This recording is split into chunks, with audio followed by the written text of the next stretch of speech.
সাভারের ডাকাতির প্রস্তুতিকালে ডিবি ও পুলিশের যৌথ অভিযানে ৫ জন ডাকাতকে দেশীয় অস্ত্রসহ গ্রেপ্তার করা হয়।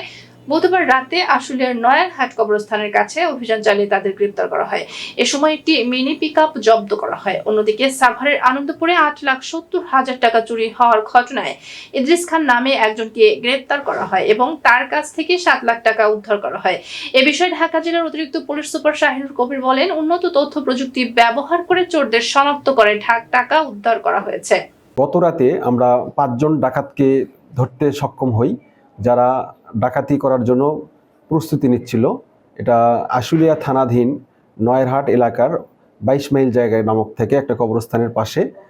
আমরা যখন গোপনে সংবাদ পাই যে এখানে ৮-১০ জন লোক সমাগম হয়েছে এবং তাদের কাছে দেশীয় অস্ত্র, একটা পিকআপ এবং অন্য সরঞ্জামাদি নিয়ে তারা কোনো নির্দিষ্ট একটা বাড়িতে ডাকাতি করবে। সাভার থানাধীন আনন্দপুর এলাকায় জনৈক সাইফুল ইসলামের বাড়ি থেকে কিছু স্বর্ণ অলংকার এবং টাকা চুরি করে যায়। সাভার থানার একটা চৌকস দল সিসিটিভি ফুটেজ, তারপরে টেকনোলজি ইউজ করে জনৈক ব্যক্তির সাইফুলের যে চুরি হয়েছে সেটা উদ্ধার করার জন্য কাজ করা শুরু করে দেয়।